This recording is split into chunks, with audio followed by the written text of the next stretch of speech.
You've been lied to about avoidance. Every piece of advice out there tells you the same two things. Go cold or stay warm. Block them or be patient.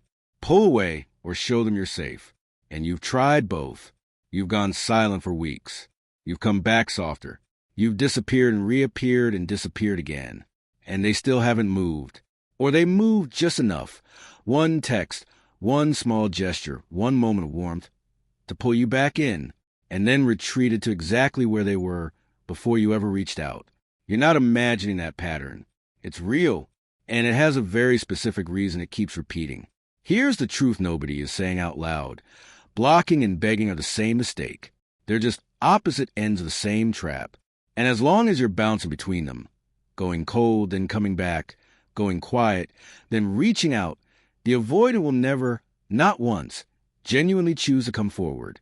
Not because they can't, not because they don't feel anything, but because both of those moves, as different as they feel to you, send the exact same signal to their nervous system. That signal is, the situation is still manageable. And a manageable situation never requires an avoidant to actually move. Here's what's actually happening inside an avoidant's nervous system, and why neither extreme works. Avoidants don't pull back because they don't care. They pull back because closeness, historically, has felt like a threat. Not always consciously, not always dramatically, but somewhere in their nervous system, getting too close became associated with losing something. Control, safety, themselves. So their system built a very efficient solution. Stay at a distance where it's manageable and wait for the discomfort to pass. And it works, because most people either chase them back into contact or disappear in frustration. Both responses cost the avoidant nothing. Both confirm that the distance is a completely viable strategy. Both let them stay exactly where they are without having to reckon with what that distance is actually doing to relationship. When you beg, you confirm that waiting works. You'll always come back, no matter how long it takes, no matter how little they give you. When you block, their system exhales. The pressure lifts. They settle further into the distance, comfortably, until you eventually break and reappear. And the cycle restarts exactly where it left off, with you wondering what you did wrong, and them wondering why things always feel so complicated. Neither move costs them anything, and an avoidant only moves forward when staying back finally carries a real cost. Research from attachment labs at the University of Toronto and UC Berkeley confirms this. It's not the removal of pressure that produces movement. It's the arrival of genuine loss, not the performance of loss. Not manufactured distance designed to look like you've moved on. Actual, credible, undeniable loss. That's a completely different mechanism than anything most people are working with. And understanding it changes everything about how you approach this. So what does it actually look like to create that cost? Without games, without manipulation, without performing a version of yourself carefully designed to trigger their fear of losing you? Because the moment it becomes performance, it stops working. Avoidants are exceptionally good at detecting the difference between someone who is genuinely living their own life and someone who is staging it. The first creates real internal pressure. The second gives them something to see through. And if there is something to see through, they will see through it quietly, efficiently, and without ever actually moving toward you. It happens in stages. And it starts with something most people never actually do. The first stage is presence, not performance. You stop engineering your availability. You stop calculating how long to wait before applying. You stop going quiet as a strategy and then reappearing hoping something shifted. You just live, fully, visibly, in your own reality. Not for them, not to send a message, not to look a certain way. For you. And here's what makes this so counterintuitive. That is more unsettling to an avoidant's comfort than any amount of strategic silence. Because you're not gone, but you're also not waiting. You're not organizing your life around the space they've left. You're not checking your phone every hour, wondering if they've seen what you posted. You're just real, present, complete, and their nervous system doesn't quite know what to do with that. It can't file you away. It can't exhale and settle back into the distance. You're still there, just not in a way that can be managed or neutralized or quietly set aside. The second stage is when you stop absorbing their deflection, because the avoidant will try their usual moves. The slow fade, The surface level check-in that technically counts as contact but reaches for nothing.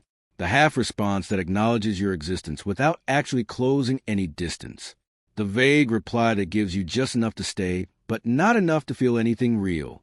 And this time, you don't chase it. You don't soften yourself to fit whatever small thing they offered. You don't repackage your need into something smaller and easier for them to swallow. You don't rush in to fill the silence with reassurance, so they never have to sit with the discomfort of not having actually shown up. You just remain exactly as present and exactly as real as you were before they responded. Their standard move hasn't neutralized anything. The weight is still there. That's new. That's genuinely uncomfortable for them. And discomfort, for an avoidant, is where the possibility of real movement actually begins. The third stage is the internal calculation. This is where the actual shift happens, not between you, but inside them. They're no longer dealing with someone who's chasing them or punishing them or waiting anxiously for them to decide what they want. They're dealing with someone who simply exists fully, steadily, with or without their participation. And their system starts running a question it almost never has to run. What is this distance actually costing me? Not in the abstract, in real, specific terms. What am I at risk of genuinely losing here? What does it actually mean if this person stops being available to me? Not because they blocked me, but because they simply move fully into a life that no longer has space for someone who keeps choosing distance. That question doesn't stay quiet once it starts. It builds, it gets louder, and it tips. And here's what finally tips it all the way. You become something they're aware of losing, not because you threatened them, not because you issued an ultimatum, not because you manufactured scarcity by going cold, but because you stopped making their distance free. Because you became someone whose life is visibly, genuinely full, not as a performance, but as a fact. Every avoidant who has ever truly come forward, really come forward, not just sent a cautious text after 2 weeks of silence to test whether you're still there, did it because the distance stopped being comfortable, because the person they were holding at arm's length became too real, too present, too completely full of their own life to be easily filed away as someone who will simply wait indefinitely. That is the switch. That is the only switch that actually works. Blocking says, I'm in pain and I need you to feel it. Begging says, I need you and I'll prove it by never fully leaving. Presence says, I'm here. I'm real. My life is happening with or without your participation. And I'm not shrinking it down to fit around the distance you've decided to keep. The first two are reactions. They're both organized around the avoidance behavior, which means the avoidant is still the one setting the terms of the entire dynamic. The third is a reality. Your reality, one that exists independently of what they decide to do with it. And avoidance, however defended, however practiced at staying exactly where they are, cannot remain completely still forever in the face of something genuinely real that they are actually at risk of losing. This doesn't mean you perform independence. It doesn't mean you manufacture a version of yourself that looks unbothered so they think you've moved on. It doesn't mean you stop caring or pretend the distance doesn't cost you anything. It means something much simpler and much harder than any of that. It means you stop letting their withdrawal be the central organizing fact of your daily life. You have things that matter to you.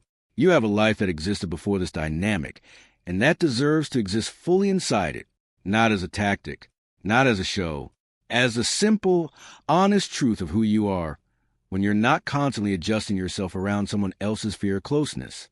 When you live that way, actually live it, not stage it, something shifts in how the avoidant experiences you. You stop being something they're managing, something they can keep at a comfortable, calculated distance without it costing them very much. You become something they're aware they might actually lose. And loss, real, credible, not manufactured loss, is the only thing that moves an avoidant's internal calculus in a direction that produces genuine forward motion.